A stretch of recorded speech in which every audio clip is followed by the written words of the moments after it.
The city pulsed beneath him like a living heart. From the top floor of the Davenport Tower, the skyline stretched in cold silver lines, each window catching the ghost of rain.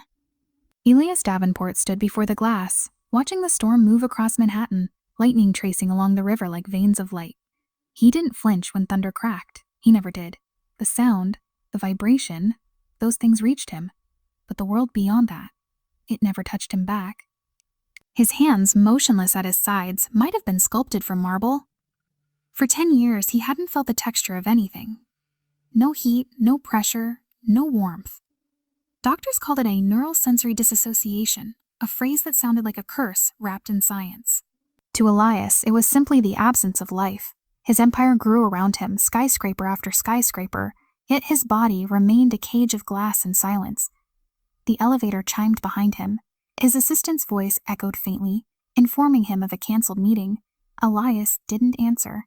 He couldn't remember what his assistant's handshake felt like, what a palm against his might mean.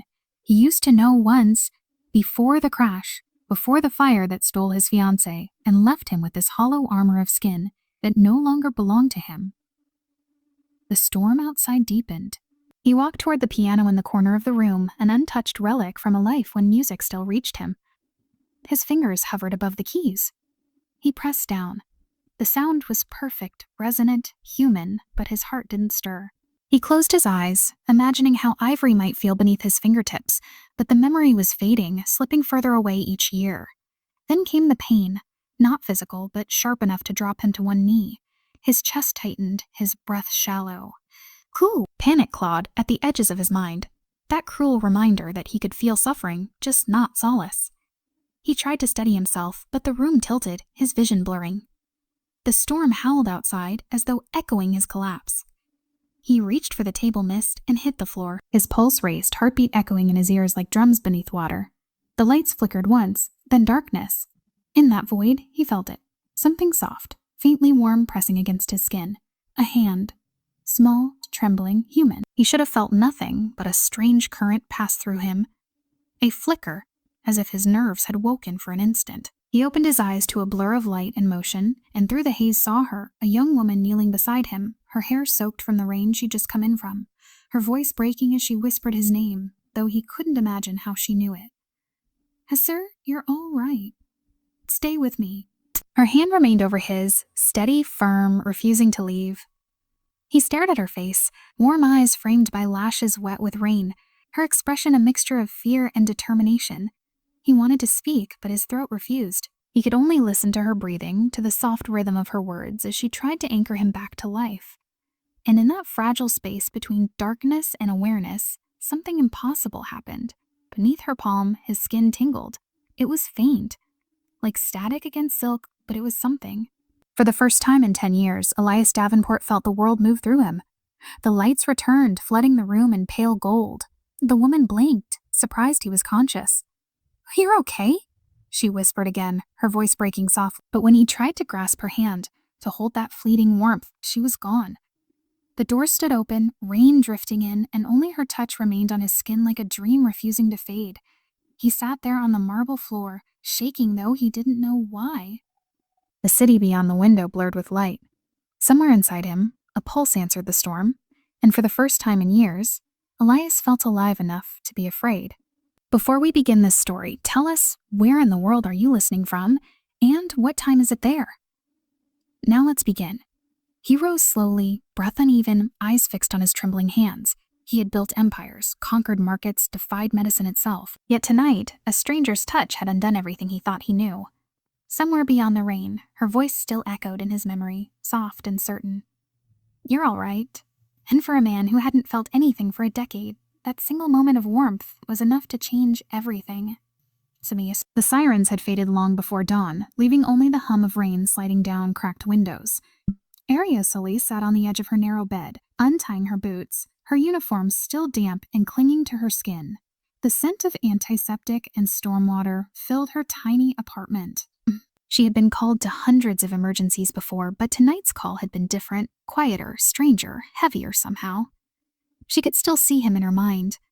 The man with eyes like distant thunder, the weight of his silence heavier than his body. She rubbed her hands together, still feeling the ghost of his skin beneath her palms. It didn't make sense.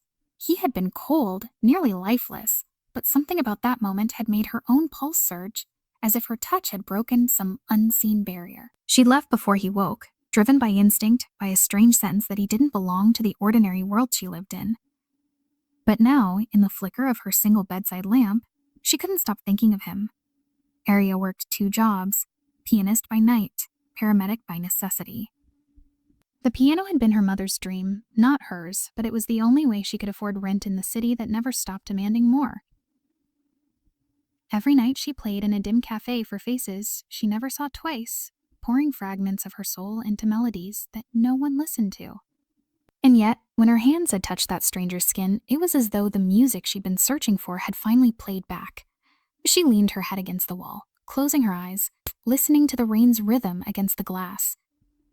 A knock startled her. It was Mrs. Navarro from the next apartment, holding a half-empty mug. "Another long night?" she asked kindly. Aria nodded, offering a faint smile. Just another life to save. But even as she said it, she knew this one hadn't been just another. When morning came, New York shifted from shadow to chrome. Aria walked the same familiar streets toward the clinic, her hair pulled back, her breath visible in the cold air. She passed the newsstands where Elias Davenport's face stared back from magazine covers, the untouchable billionaire, the genius recluse. She never paid attention to headlines, yet today something made her stop. Yet the caption read, "Elias Davenport, the man who vanished from the world." The photograph showed those same eyes, distant and unreachable, and her heart faltered. She whispered his name without realizing it. Elias. It fit him, sharp and solemn. Could it really have been him? The thought seemed absurd. Still, she tore the article free from the rack, folding it into her pocket like a secret. At the clinic, the fluorescent lights hummed overhead as she prepped supplies, her fingers moving from habit while her mind drifted elsewhere. She found herself replaying that night, the weight of his body, the way his breath had caught beneath her hand, the flicker of awareness in his gaze when he'd opened his eyes. There had been something in that look, something raw and wordless. Her coworker, Ben, caught her staring off into space. "You okay, Solis?" he asked, smirking. "You look like you saw a ghost." Maybe I did," she murmured, turning away before he could press further. By evening, the rain had returned, soft and relentless. Aria walked home beneath her umbrella, the city lights blurring through the drizzle. Diddy. She stopped at the same cafe where she played every Thursday, the piano waiting in the corner like an old friend. She sat down, her fingers hovering above the keys. The melody came unbidden, a quiet, trembling thing that sounded like breath in a storm. It wasn't from memory, it was from him. Somewhere across the city, in a penthouse of glass and silence, Elias Davenport sat in darkness, replaying that moment in his mind. He didn't know her name. He only remembered her voice, steady and human, pulling him back from the edge. Aria played, unaware. The music seemed to travel through the rain itself, 2 souls divided by worlds, unknowingly reaching for the same note in the dark. Morning broke in streaks of silver and gray, the kind of light that never quite reached the ground. Aria buttoned her cleanest blouse with shaking hands, though she didn't know why. It was supposed to be a routine interview, one she hadn't even applied for. The message had arrived the night before, through a private medical agency she occasionally worked with. The client was unnamed, the pay absurdly high, private care position the email had read, "E-confidential." Immediate. She should have ignored it. But something in her gut, or perhaps the echo of a memory she couldn't let go, urged her to go. By 9, she was standing in front of a skyscraper whose glass walls mirrored the clouds above. The guard at the entrance didn't ask for identification, just handed her a visitor badge that read "Private Appointment, 87th floor." She rode the elevator in silence, the hum of machinery filling the air. Her reflection in the mirrored walls looked almost ghostly, like a stranger trying to remember who she'd been before that night. When the door slid open, she stepped into a world of stillness. The floor stretched wide and bright, all white marble and chrome, cold and precise. A woman in a black suit greeted her, her expression polite but unreadable. "Miss Solis, thank you for coming. Mr. Davenport is expecting you." The name hit her like a ripple through glass. For a second, the hallway blurred. "I'm sorry," she managed softly. "Did you say—" "Yes," the assistant said, gesturing toward the double doors ahead. "Mr. Elias Davenport." Aria's pulse quickened. The billionaire from the magazines. The man from the storm. The impossible thought made her chest tighten. She followed the assistant down a corridor lined with abstract art. Each piece as cold and beautiful as the man she remembered. When the doors opened, she saw him, sitting near the window, back straight, hands clasped, the skyline behind him, like a crown of light. He looked exactly as he had that night, only calmer, distant, his eyes lifted at her entrance, steady and unreadable, but, for the smallest flicker, recognition, or something close to it. "Miss Solis," he said quietly. His voice carried no warmth, but it wasn't unkind. "Thank you for coming." "Thank you for coming." Aria hesitated by the door. "You know me?" Elias tilted his head slightly, studying her. "You were on call the night of the storm. You saved my life." She exhaled relief and disbelief colliding inside her. "You remember." "I don't forget things that shouldn't have happened," he said. "Teased. You sit down." The assistant withdrew, closing the door behind her, and silence filled the room. Aria sat opposite him, her hands folded in her lap, careful not to fidget. He leaned forward slightly, elbows resting on his knees. "I'm hiring a private medical companion," he began. "A discretion is vital. My condition requires certain adjustments." Aria nodded slowly. "You mean the neurological disorder." He looked at her then, sharply, as if testing the edges of her understanding. "You've read about me." "I've heard," she said carefully, "but I saw for myself that night." Elias's gaze lingered on her hands. "You touched me," he said softly, almost to himself. "And for a moment I thought—" He stopped, the thought unfinished, the silence heavy. Then he straightened, returning to formality. "I'll be direct. I've seen hundreds of specialists. None of them lasted long. I'm not an easy man to work for. You'll have rules. You'll follow them." Her curiosity burned despite the tension. "What kind of rules?" "And no unnecessary contact," he replied, his tone clipped. "And no personal questions. And you will never speak about what you see here. If that's acceptable, you'll start tomorrow." Aria hesitated. The pay alone could cover months of bills, but it wasn't the money that held her there, Anisa. It was the strange gravity between them, the feeling that their fates had already crossed once and somehow were meant to again. She rose slowly. "You don't even know if I'll take it." Elias met her eyes, his expression unreadable. "You already have," he said. "You wouldn't be here otherwise." For a moment, neither of them moved. The rain began again outside, streaking down the glass, soft and rhythmic. Aria felt her pulse sink with it, her breath shallow. "I'll see you tomorrow, Mr. Davenport," she said finally, and turned to leave. As the door closed behind her, Elias's eyes followed the trace of her reflection in the glass. The faint outline of the only person whose touch he had ever felt. And though he would never admit it aloud, for the first time in years, he wasn't entirely sure if the emptiness within him was still his own. The next morning, the city shimmered under a pale wash of light, the rain gone but its scent still hanging in the air. Aria arrived at Davenport Tower with a single suitcase and the nervous weight of someone stepping into a world that didn't belong to her. The elevator climbed higher than she'd ever been, her reflection fractured across mirrored panels. She thought of the man waiting above, his calm, his silence, his unspoken distance. Something about him unsettled her, yet drew her closer, like gravity disguised as curiosity. When the doors opened, she was met by the same assistant who had greeted her before. "He's in the West study," the woman said, leading her through a corridor of muted colors and cold perfection. Everything was immaculate, no trace of life, no sound except the faint hum of hidden machinery.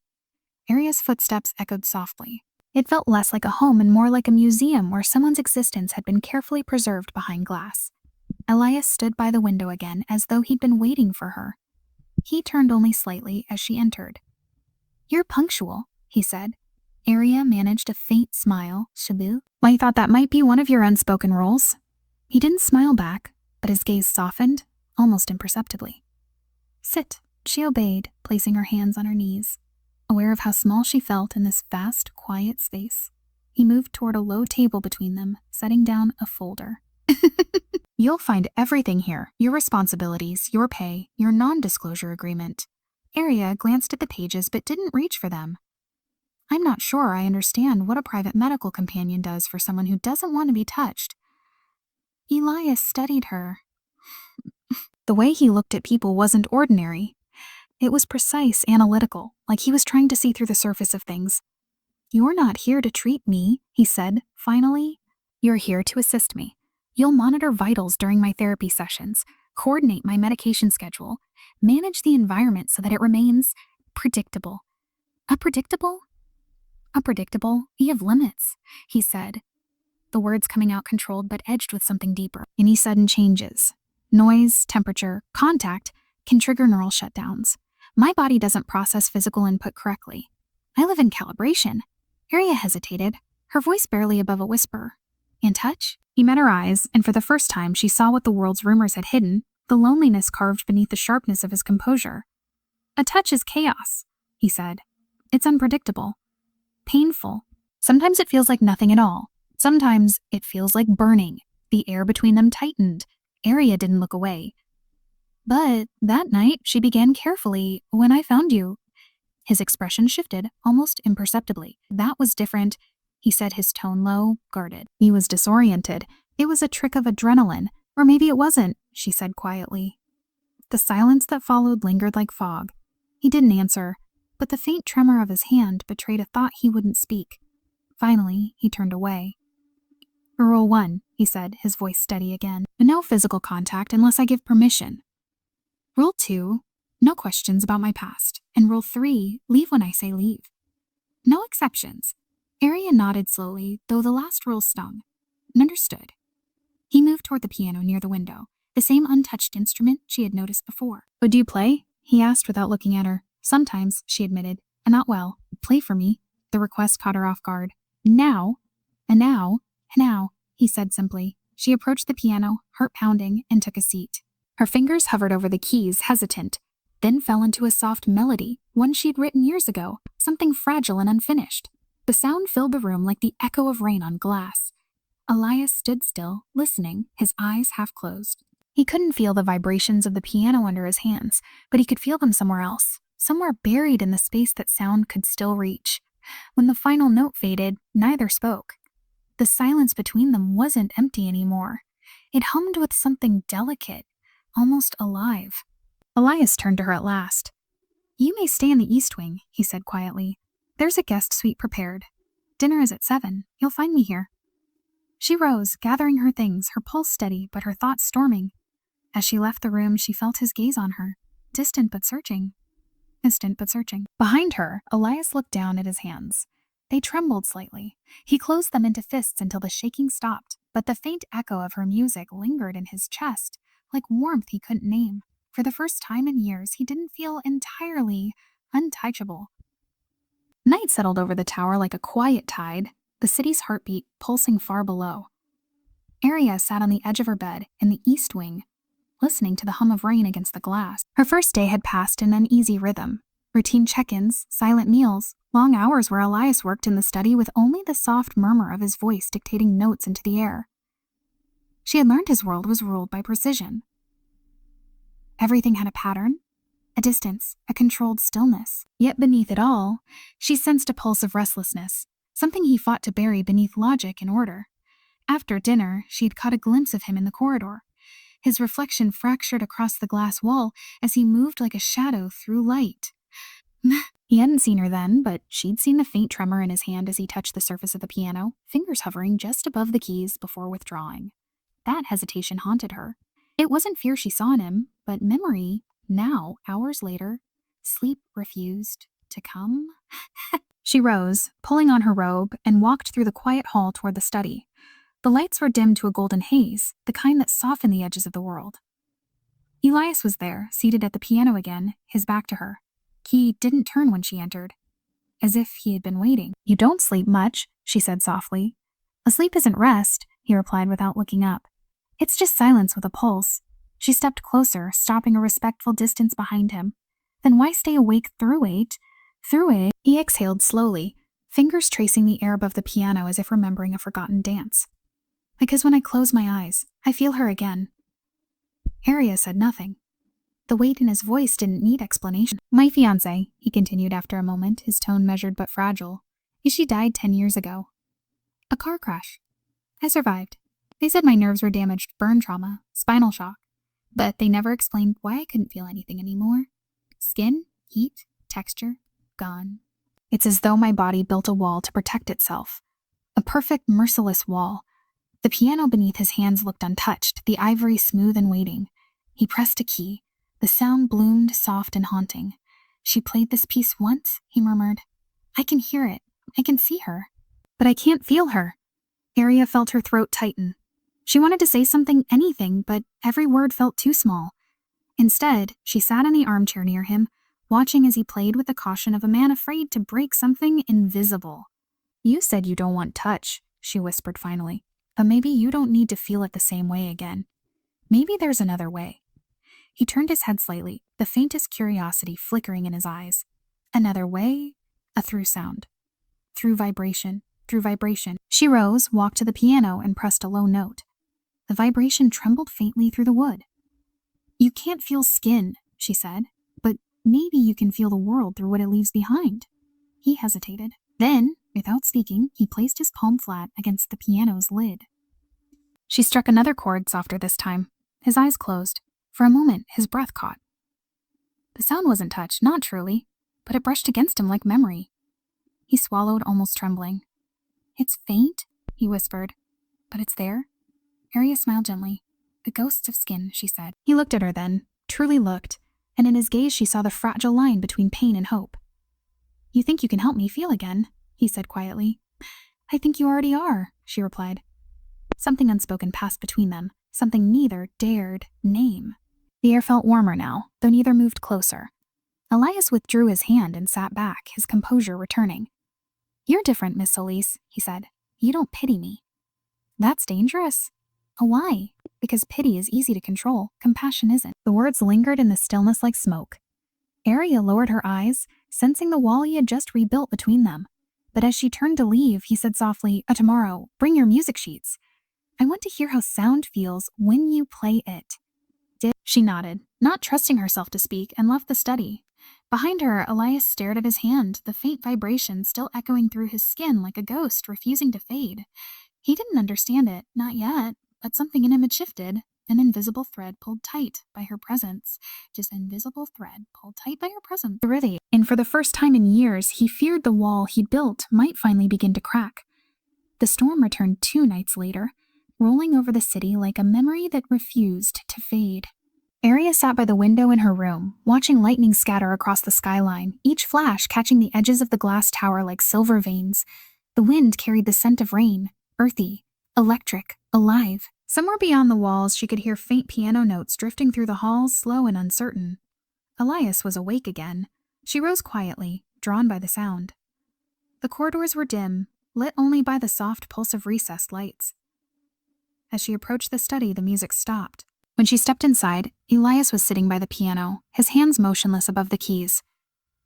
A candle burned on the table beside him, its flame trembling with the rhythm of the storm. You can't sleep either, she said. He looked up, his expression unreadable, eyes reflecting both the candlelight and the storm beyond. The thunder helps me think, he murmured. It reminds me that the world is still moving, even when I can't feel it. Aria moved closer, her steps soft. Then maybe tonight, it's trying to reach you. He gave a faint, humorless smile. You think the rain cares about me? I think everything alive looks for something to touch, she said. The words lingered between them, fragile but true. He turned back to the window, his reflection blurred against the glass. Outside, the rain fell harder, beating against the building in relentless rhythm. Then the lights flickered once, twice, and went out completely. The tower was swallowed by darkness. Aria gasped softly, reaching instinctively for the nearest surface. Backup generators will start soon, Elias said, his voice steady though quieter now. But for a moment, it's just us. The candle flame struggled, its small circle of light barely enough to hold the room together. Aria could see only his outline now, the sharp cut of his shoulders, the curve of his jaw illuminated by the flicker. She took a hesitant step closer. Are you all right? I don't know, he whispered. It's strange. I can hear your voice, but without the light. It feels closer. Aria's breath slowed. Breathe on it. The air between them seemed to change, thick with something unspoken. Maybe that's because you're listening differently, she said softly. He turned his head slightly toward her. And what do you hear? Your fear, she said after a pause. And something else. Something that wants to stop being afraid. For a long moment, the storm was the only sound. Then she heard the faintest tremor in his breath, like the echo of a confession he didn't know how to make. "Aria," he said quietly, and it was the first time he'd said her name. The sound of it carried weight, as though he'd been holding it for too long. "Do you ever wonder what it's like to feel something you've forgotten?" She stepped closer until she could see his face more clearly in the glow. "Every time I play," she answered. "Every note is something I lost once. Signed the list once." The candle guttered, the light trembling across his hands. Without thinking, she reached for him, stopping just short of touching his sleeve. He didn't pull away, though his breath caught sharply. The space between them was a heartbeat wide. "I shouldn't," he murmured, his voice rough. "I know," she whispered. The rain thundered harder, filling the silence that followed. The generators hadn't yet come back, and the darkness seemed to seal them inside a world of their own. Two strangers bound by quiet and the ache of things unspoken. Elias closed his eyes not to escape her, but to listen. He could hear her breathing, soft and steady. For the first time, the sound didn't fade into emptiness. It reached him. He felt it somewhere deep inside, faint but undeniable, like warmth gathering beneath his ribs. The power returned suddenly, flooding the room with light. Aria drew back quickly, blinking against the brightness. Elias turned away, his composure returning in careful layers. "Good night, Miss Solis," he said, his tone formal again. Aria hesitated, wanting to say something but unable to find the right words. She nodded instead, her pulse still racing, and walked toward the door. As she left, Elias stared at the faint mark her presence had left on the air. The warmth, the sound, the scent of rain still lingering, still lingering. He pressed his hand against the piano, searching for the vibration she'd shown him once before, but there was nothing. Still, beneath the surface of silence, he could swear he felt something faint, a heartbeat that wasn't entirely his own. The following days unfolded in uneasy quiet. The memory of that night, the storm, the darkness, the closeness lingered between them like smoke that refused to fade.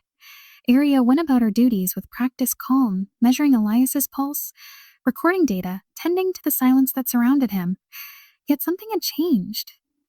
He looked at her differently now, not as an employee, but as a mystery he could not solve. Sometimes she caught him watching her, his gaze unreadable, as though he were searching for something just beyond her face. In the evenings, she played piano for him. He would stand by the window, listening in stillness, his reflection flickering in the glass. He rarely spoke, but his presence had softened. Until the morning, everything shattered. Aria arrived early, carrying a tray of medication from the lower lab. The elevator doors opened to the sound of raised voices. She froze just before turning the corner. Elias's assistant, Mira, stood outside his study, holding a folder open. "You asked me to verify her background," she was saying. "You should see this. Aria couldn't move." She heard the low, restrained tone of Elias's reply. "Go on." "She wasn't just a paramedic," Mira said. "She was part of the Grant Medical Initiative, the same research group that leaked your condition to the press 8 years ago. Her name's on their records." Silence, long and sharp. Aria felt the blood drain from her face. She wanted to speak, to step forward, to explain that she'd left that program years ago, long before she ever knew him. But the sound of his voice stopped her cold. "Get her out," he said quietly. And now, Mira hesitated. "Elias." And now, Aria stepped out from behind the corner before the assistant could obey. "Please," she said, her voice trembling. "It's not what you think." Elias turned toward her, his expression unreadable, but his eyes colder than she'd ever seen them. "How long?" he asked. "How long? How long have you been playing this part?" His voice didn't rise, but each word landed like ice. "The sympathetic stranger, the miracle hand. Was that your plan, to study me for them?" Tears burned at the corners of her eyes. No," she whispered. "I left that program years ago. I hated what they did, using people like you as experiments. I became a medic to help, not to exploit. When I found you that night, I didn't even know who you were." His jaw tightened. "And yet you walked straight into my house. You asked me here. You because you let me believe you were different," he said, his tone fracturing just slightly, like a chord struck wrong. "And that was your greatest lie." Aria took a step forward, desperate. "Desperate. You felt something that night, Elias. You know that wasn't manipulation." He flinched just barely, but the crack in his voice was replaced by steel. "I don't feel. Not anymore." Her breath caught. "You don't mean that." "Pack your things," he said. "Amira will escort you out." The finality in his tone left no room for argument. Arias stood there for a long moment, the sound of rain beginning once more beyond the glass. Then, without a word, she turned and walked back through the halls that had once felt like quiet safety. In her room, she folded her few belongings with shaking hands. When she reached the small notebook on her bedside table, the one filled with sketches of music, fragments of emotion she'd written for him, she paused. Then she tore a single page free, wrote a few lines, and placed it on his piano before leaving. When Elias entered the study later, the storm had grown fierce again. He saw the note immediately, lying beneath the dim light. Her handwriting was delicate, trembling. "You taught me that even a life without touch can still feel. I never wanted anything from you except for you to know that." He read it twice, then folded it carefully, though his hands shook. He told himself it was anger, betrayal even. But when he pressed his palm against the piano lid, there was nothing but silence. For the first time in years, that silence hurt. The tower felt different without her. The silence that Elias once worshipped now pressed in on him, heavy and unrelenting. Every room echoed with absence. The faint trace of her laughter in the hallway, the soft rhythm of her footsteps on marble floors, the ghost of her music that had once filled these hollow walls. It had been 3 days since she left, yet the air still carried her warmth like perfume that refused to fade. He moved through the house as though lost inside it, his reflection haunting him in every pane of glass. The piano sat untouched in the corner, a folded note still resting where she had left it. He couldn't bring himself to move it. Her handwriting, elegant, fragile, seemed to stare back at him each time he passed, a quiet accusation he couldn't silence. Mira entered once, placing files on the table with her usual precision. "Your next meeting with the neurologists is scheduled for Thursday," she said. "They want to continue the sensory mapping tests." Elias didn't look up. "Equine, Fijian," Mira hesitated. "You haven't missed a session in years." "Then it's about time I did." She lingered a moment, watching him. "You're not yourself lately," she said carefully. He almost laughed at that, an edge of bitterness in his voice. "That assumes I ever was." When she left, he turned toward the window. The rain had stopped days ago, leaving the city washed clean but pale. The light fell cold across his hands as he pressed them against the glass, trying to feel something, anything. But all that came was the same emptiness, that terrible, eternal quiet where warmth should have lived. At night, sleep refused him. When he closed his eyes, he saw her, Aria, in the glow of candlelight, the tremor in her breath as she whispered his name, the way her fingers had hovered close to his without fear. He told himself it was anger that kept her image alive. But each time he remembered her voice, steady and kind, something inside him ached in a way that wasn't supposed to be possible. He poured himself a drink he couldn't taste and sat beside the piano. The city stretched beneath him, glittering like scattered glass. He opened the lid, pressing a key at random. The sound vibrated faintly, distant. He pressed again. Harder this time, but the note came hollow, lifeless. He lowered his forehead to the instrument, a sound escaping his throat that wasn't quite a sigh, not quite a prayer. "You lied to me," he murmured to the empty room. "But maybe I wanted you to." In another corner of the city, Aria played in the small cafe she'd once called home. The crowd was thin, the air thick with the smell of coffee and rain. Her fingers moved over the keys with quiet restraint, the melody gentle, sorrowful. She had told herself she wouldn't think of him, that leaving was the only way to protect the fragile truth between them. But every note she played betrayed her, echoing the rhythm of his voice. The memory of the man who couldn't feel yet somehow made her heart tremble. When she finished, the patrons clapped softly, unaware that the song had been a confession she could never speak. She stepped outside into the night, letting the cool air sting her skin. The city lights shimmered against the puddles at her feet. Somewhere far above, she imagined him standing at that same window, staring into the same sky. Elias, meanwhile, sat in darkness, the final chords of the piano fading into silence. He reached for the folded note again, his thumb tracing her words. The page had begun to fray at the edges from his constant touch. "You taught me that even a life without touch can still feel." He closed his eyes, the words sinking deeper than he wanted them to. For a long moment, he didn't move. Then, almost without thought, he whispered her name into the stillness. The sound carried no echo. In that vast, days blurred into one another, each identical to the last. Elias moved through his penthouse like a ghost haunting the edges of his own life. The silence had become unbearable, heavy with echoes that didn't belong to him. He tried to bury himself in work, in numbers in the endless procession of empty meetings, but every time he looked down at his hands, he saw hers. The memory of her touch, whether real or imagined, refused to fade. It taunted him in the spaces between breaths. One evening, he found himself staring at her note again, reading it for what must have been the 100th time. The ink had faded slightly from where his fingers had traced each word. He closed his eyes, hearing her voice in his mind. "You taught me that even a life without touch can still feel." He hated how easily the words could still unravel him. A restless energy began to build beneath his skin. He had spent years accepting the verdict that his nerves were beyond repair, that the man who couldn't feel would remain untouchable forever. But something in him refused that truth now. Maybe it was her fault. Maybe it was hope. Either way, it felt like madness. He picked up the phone. "A doctor called her," he said when the familiar voice answered. "You once mentioned an experimental treatment, the neural reactivation trial." The doctor hesitated. "Elias, we discussed this. The procedure's untested. There's a high probability of failure, and even if it succeeds, the side effects could—" "I've read the data," Elias interrupted. His tone was calm, but his pulse raced beneath it.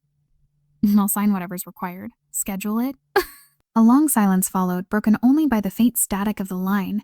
"You understand what this means?" the doctor finally said. "You could lose partial motor function. Even cognitive memory."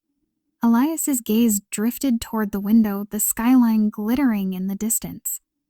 "If I can't remember what touch feels like, what use is memory anyway?" The next day, he arrived at the clinic, a facility he hadn't visited in years. The sterile scent of antiseptic filled the air, the white walls uncomfortably bright. Nurses moved like shadows behind glass partitions, their footsteps muted. He signed the consent forms without hesitation. His name, written in bold ink, looked foreign even to him. Dr. Calder met him in the examination room, concern etched in his features. "You don't have to do this alone," he said quietly. "I've always been alone," Elias replied. The doctor looked as though he wanted to argue, but instead gestured toward the table. Electrodes glimmered under the light, thin wires snaking from a console that hummed faintly. "This is the neural feedback stimulator," he explained. "It uses electrical mapping to retrain the brain's sensory cortex, to make it remember what it forgot." Elias nodded. "Memory," he murmured. "So we're trying to make my body remember pain?" Not pain," Calder said softly. "A contact." When the first current passed through him, Elias's body jolted, a sharp flash of light behind his eyes. He gritted his teeth, fingers clenching against the table. Another pulse followed, then another, stronger each time. His nerves screamed in confusion, the sensation raw and unfamiliar. For a heartbeat, he thought he felt warmth, faint, flickering, impossible. Then it vanished, leaving only the echo of what it could have been. "Elias," the doctor called. "Do you feel anything?" He hesitated. "A shadow," he whispered. "Something between pain and memory. They increase the current." Images flickered through his mind. Rain against glass, candlelight trembling, the sound of her voice. Then, suddenly, a spark. A sensation he couldn't name. It wasn't just warmth. It was a pulse, alive and fragile. Her face appeared in his mind, clear as if she stood beside him. Aria, in the storm. Her hand on his, he gasped, his chest tightening. The machines beeped faster.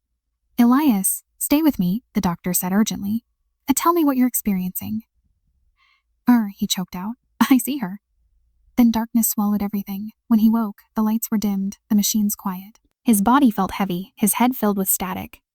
Dr. Calder stood nearby, arms crossed. "You lost consciousness," he said. "We had to stop the session. Your vitals dropped." Elias blinked slowly. "Did it work?" The doctor hesitated, then shook his head. "It's too soon to tell. The neural response was erratic. You'll need time." Elias nodded faintly. But as the doctor turned away, he flexed his fingers and felt something. Barely there, just the soft brush of fabric against his skin, the weight of air. It was almost nothing, but to him, it was everything. He closed his hand, whispering into the quiet area. Somewhere miles away, in that small cafe beneath the dripping awning, Aria paused mid-song, her fingers faltering on the keys. A strange tremor ran through her chest, a sense of something shifting, awakening, calling her name through the distance. She looked up, heart racing, as if someone she'd thought lost was trying to find her again. Snow came early that winter, falling in slow, delicate spirals that muted the city's pulse. Aria stood by the window of the cafe, watching the first flakes drift down, her reflection ghost-like in the glass.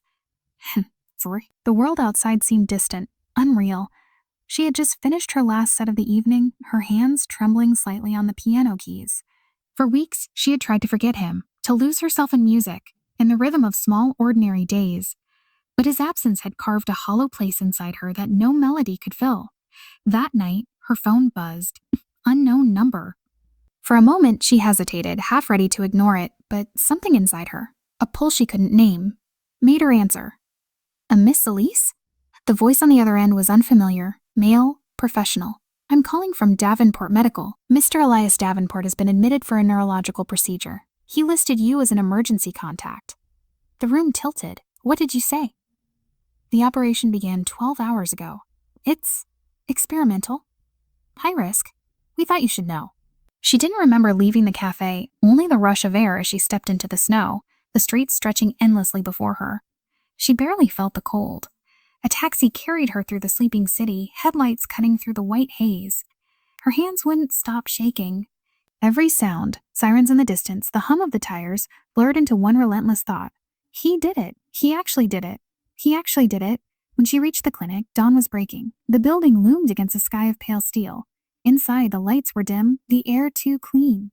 A nurse guided her down a long corridor. The walls whispered with the faint hum of machines. Dr. Calder met her outside the operating room, exhaustion lining his face. Your Aria Solis? Yes, she breathed. Is he... He's alive, the doctor interrupted, though his tone was cautious. But it's complicated. The procedure triggered an unstable neural response. His sensory pathways are reawakening faster than expected. The brain isn't ready for that level of feedback. Aria gripped the edge of the counter. What does that mean? He's feeling everything at once, the doctor said quietly. Every signal his body's ignored for years. Pain, heat, cold texture. It's all rushing back. It's agony. Her knees weakened. Can I see him?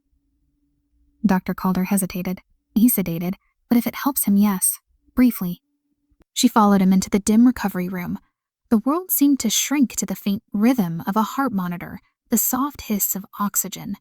Elias lay beneath a thin blanket, pale against the sheets, his face drawn tight with strain. Electrodes traced patterns across his temples. His hands twitched faintly, fingers curling as though reaching for something unseen. Aria moved closer, her breath unsteady. Elias, she whispered, her voice trembling. It's me. He didn't stir. She reached for his hand, hesitating only a second before wrapping her fingers around his. His skin was warm. Warm! She almost cried from the shock of it. You stubborn, impossible man, she murmured, tears filling her eyes. You had to break yourself just to prove you could feel. For a moment, she thought it was imagination, the faint tightening of his fingers against hers. But then his eyes fluttered open, unfocused and dazed. His voice was a ghost of sound. Aria. She leaned closer. I'm here. She leaned closer. He blinked slowly, disoriented, his breath shallow. It hurts, he whispered. Everything hurts. I know, she said softly, her tears falling onto his hand. But you're feeling, Elias. You're alive. He closed his eyes again, and a single tear escaped down his cheek. She watched as it slid over his skin and caught the faint glimmer of light. He was crying. The man who had lived untouched for a decade was crying. Dr. Calder stepped forward, checking his vitals. He needs rest, he said gently. Aria nodded, brushing the damp hair from Elias's forehead. I'll stay until he wakes. The doctor left them alone. Snow pressed against the windows, turning the world outside to white. Aria sat beside him, her fingers still entwined with his. Every few minutes, his body trembled, a shiver running through him as his senses struggled to catch up with life. Hours passed. The storm deepened. She barely noticed the ache in her spine, the numbness in her fingers. All she knew was the rise and fall of his breathing, fragile but steady. When the nurse entered to adjust the monitors, Aria glanced out the window. The city below was blanketed in snow, quiet, pure, new. She whispered into the stillness as if speaking to him even through sleep. You once told me touch was chaos, she said. Maybe that's true. But sometimes chaos is the only way we remember what it means to be human. And somewhere in that cold, sterile room, Elias's fingers twitched again, a faint, deliberate motion, as though, even through pain, his body was trying to find her hand. When Elias opened his eyes again, The world was quiet. The air smelled faintly of antiseptic and something colder, like metal and snow. A pale light pressed through the blinds, settling across the room in fractured beams. For a long moment, he didn't move. His body felt foreign, each breath an uncertain negotiation between pain and existence. The faint hum of the machines beside him became his anchor. He was alive. Then came the awareness, small, sharp, unbearable. The texture of the blanket against his fingertips, the sting of air on his lips, the weight of his own heartbeat echoing in his chest. He gasped, as if awakening inside a storm. Every sensation struck at once, too much, too real. He pressed his palm against the bedrail, feeling the cool steel beneath his skin, and for the first time in 10 years, it wasn't nothing. It was everything. The nurse entered quietly, adjusting his E.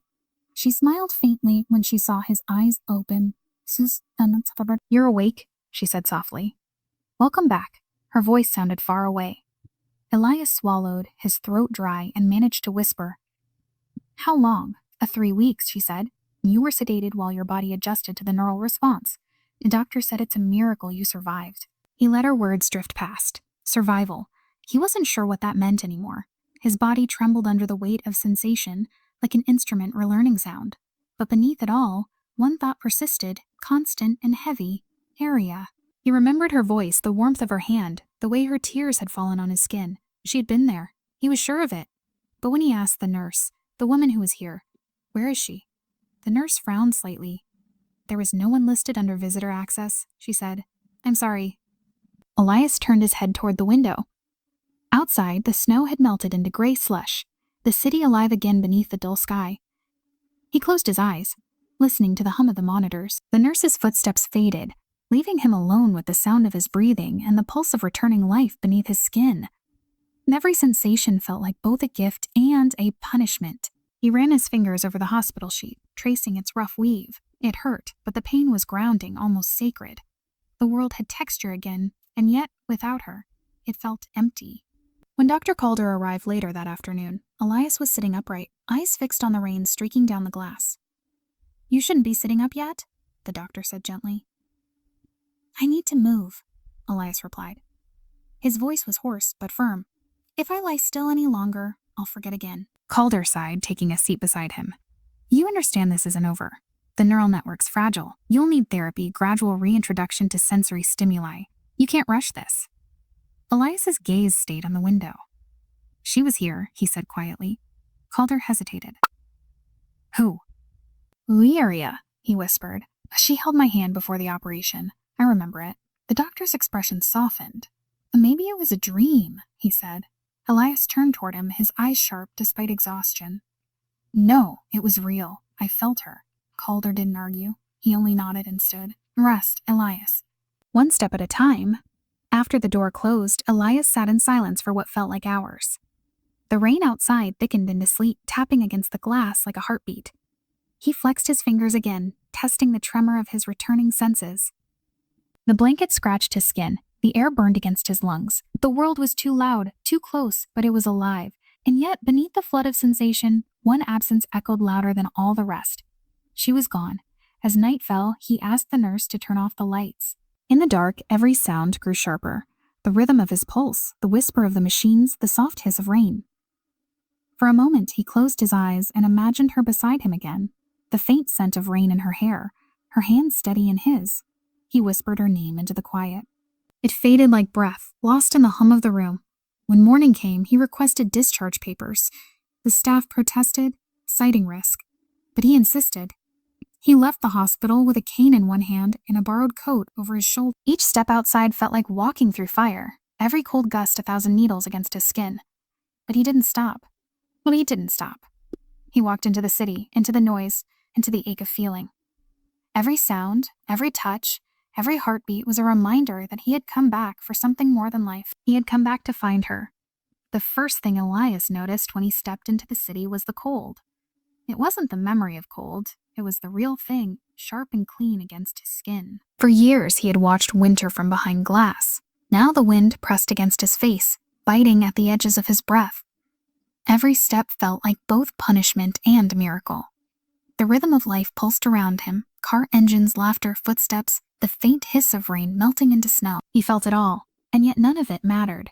His world had narrowed to one purpose: Area.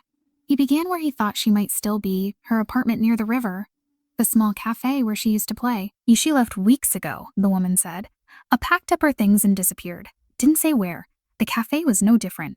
The manager, a kindly man with weary eyes, recognized her name immediately. She played here most nights, he said. Beautiful, the way she played. You could tell she wasn't just performing, she was remembering something. But she stopped coming after that storm in December. No one's seen her since. Elias thanked him quietly and stepped back into the cold. The city's noise seemed distant, muffled by the snowfall. He stood for a long moment outside the cafe window, staring at the empty piano inside. He could almost see her there, fingers moving across the keys, her hair catching the light. The memory hurt in a way that felt almost too human. You shouldn't be here. You're supposed to be resting. I've rested long enough. He stepped closer, each movement deliberate, as though testing the ground of a dream. You were the only thing I could still feel when everything went dark. And when I woke, you were gone. Arya shook her head, the motion small but filled with pain. You don't understand. I thought I had to leave, for your sake. You were breaking yourself trying to feel again. I didn't want to be the reason you got hurt. You were never the reason, he said softly. You were the only reason I survived it. For a heartbeat, neither of them moved. The cafe had emptied. Only the faint hum of the heater and the snow tapping against the window filled the silence.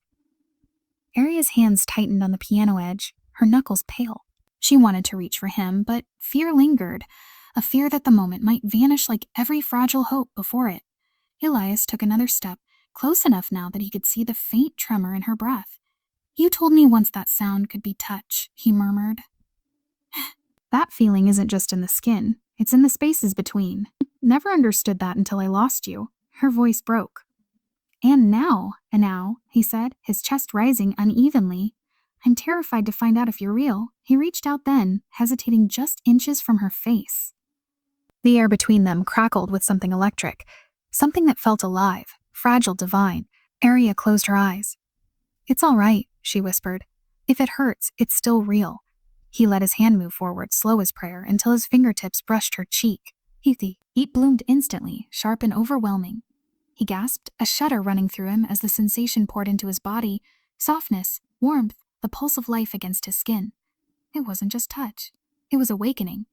Arya's eyes flew open, tears spilling freely. Elias.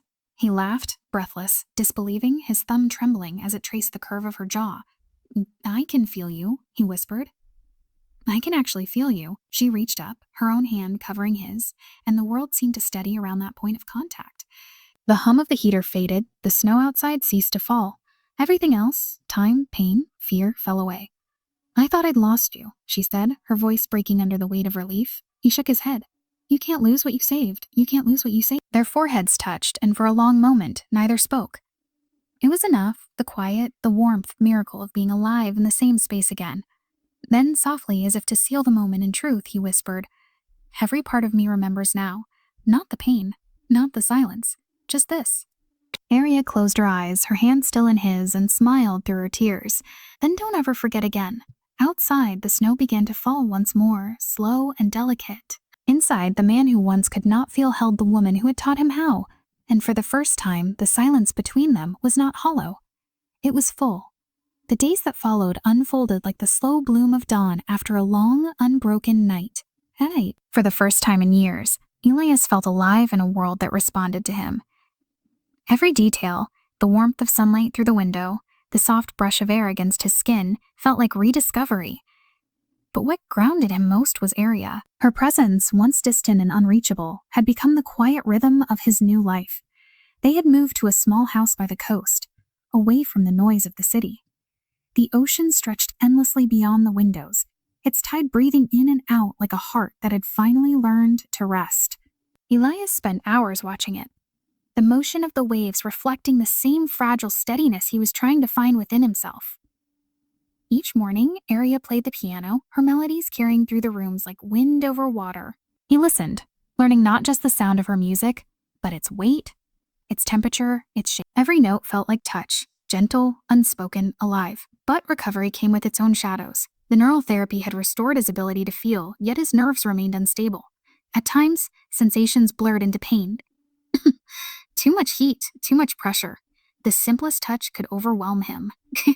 More than once, he'd wake in the middle of the night, hands trembling, his chest tight with the fear that it could all fade again.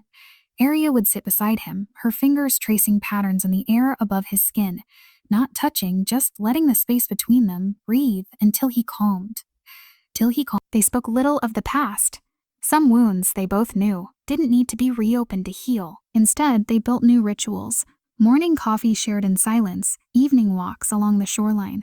Piano keys beneath her hands as he stood behind her, his palms resting lightly on the edge of the instrument. He was still learning how to live in a world that touched back. And she was learning how to love someone whose every heartbeat was a rediscovery of pain and grace. One evening, while the sky faded into the bruised blue of twilight, Aria found him sitting on the porch steps, his hands open in his lap. The sea wind carried the scent of salt and rain. She noticed the faint tremor in his fingers and sat beside him without a word. He looked at her, a quiet vulnerability in his eyes. "Sometimes I'm still afraid," he said softly. "That one day I'll wake and it'll all be gone again. That I'll reach for you and feel nothing." Aria reached for his hand, her touch deliberate and slow. "Then we'll start over," she said gently. "If you forget, I'll remind you. That's what love does. It teaches the body to remember." He watched her fingers intertwine with his. The warmth of her skin radiated through him, steady and sure. "But do you know what I realized?" he asked. She tilted her head. "What?" "This," he said, lifting their joined hands, "is the only language that never lies. Before I thought touch was just a physical thing. Now I understand. It's how the heart speaks when words fail." Her eyes glistened, the fading light reflecting in them like stars caught in water. "Then what is it saying now?" He smiled faintly. "It's saying I'm here, that I'm alive, and that I'll never let you disappear again." For a moment, the world around them fell away. The sea, the wind, the lingering ache of what had been lost. There was only the warmth between their palms and the quiet conversation carried in that fragile contact. Aria leaned her head against his shoulder. "Every touch tells a story," she whispered. Eris began with pain, but maybe it was always meant to end with peace. Elias turned his hand, tracing his thumb along her wrist, feeling her pulse beneath his skin. "Not an ending," he said. "The beginning I can finally feel." They sat there as night deepened, the sound of waves merging with the slow rhythm of their breathing. His hand, once numb to the world, now rested against hers, understanding what no words could fully hold, that love, when real, is written not in promises but in the simple miracle of touch that stays. Morning arrived slowly, the light spilling across the horizon like the world had been holding its breath. The ocean was calm, glassy, and endless, stretching toward the faint pink edges of dawn. Elias stood on the balcony, the sea breeze brushing against his face, carrying the scent of salt and rain. He could feel it now, the way the air shifted between warmth and chill, the way the world pressed softly against his skin. These were sensations he had once forgotten, and now every one of them felt sacred. Behind him, he heard the quiet sound of the piano. Aria's music drifted through the open doors, delicate as mist, each note finding its place within the morning. He turned slightly, watching her in the gentle light. She was still in her nightdress, hair loose and golden against her shoulders, fingers moving with unthinking grace. He'd watched her play before, but today something in it felt like a conversation, a wordless promise that neither of them needed to speak aloud. She looked up when she sensed his gaze, smiling softly. "You're awake early," she said. "I didn't want to waste the light," he replied. His voice carried that new steadiness, the kind that came from living through silence and finding sound again. Aria rose from the piano and crossed the room to him, her bare feet silent on the wooden floor. When she reached him, he turned fully, his eyes tracing the morning light reflected in hers. She reached for his hand and he met her halfway, their fingers threading together. It was still strange sometimes, the rush of feeling that followed, warmth, texture, the pulse beneath her skin syncing with his own. "And does it still surprise you?" she asked, tilting her head. "Every time," he said, smiling faintly. "It's like touching the world for the first time all over again." She leaned closer, her hand resting against his chest. "And if it fades again?" He caught her fingers, holding them gently but with quiet conviction. "Then I'll find it again," he said, "because now I know where it begins." "Where?" she asked softly. "Here." He placed her hand over his heart, his gaze steady on hers. "Everything starts here." For a while, they stood in silence, listening to the sea, the faint creak of the wooden balcony, the steady rhythm of 2 heartbeats. Aria closed her eyes, memorizing the moment, the heat of the sun on her face, the cool, salt air, the way his thumb brushed lightly across her skin. She whispered, "When I found you, you couldn't feel anything. Not the wind, not the world. And now you feel everything." Elias smiled, the kind that held both sorrow and gratitude. "And maybe that's the price," he said. "To lose everything once, so you finally understand what it means to hold it." He turned toward the horizon then, the sun breaking through the clouds in soft golden ribbons. "You used to think touch was something you could lose," he continued, "that it could be taken away by pain, by fear, by time. But it isn't just skin, Aria. It's presence. It's the promise that you're not alone in the world." She pressed closer, her voice barely above a whisper. "And do you still feel it now?" He looked down at her, his expression tender. "I feel you," he said simply. "Every heartbeat, every breath. You're the proof that I'm alive." Aria's eyes shimmered with quiet emotion, and she rested her forehead against his. "You once told me touch was chaos," she murmured. "But I think love was the order hiding inside it all along." Elias laughed softly, his breath mingling with hers. "Then let's live in that chaos," he said. "Because for the first time it feels like peace." The music still lingered faintly in the air behind them, the last notes of her melody fading into the steady hush of waves below. They stood there until the sun rose higher, painting their faces in warmth. He took her other hand, bringing it to his lips, his voice low, certain. "You saved my life the night you touched my hand," he said. "But every day since, you've taught me how to live." Her smile trembled as she whispered back, "Then promise me you'll never stop feeling." "I promise," he said. "As long as you're here, we'll never forget what it means to be human." The wind carried the sound of the ocean, and the world seemed to pause around them, 2 silhouettes against the rising sun, their hands still intertwined, their hearts steady. And somewhere in the quiet between heartbeats, love began again.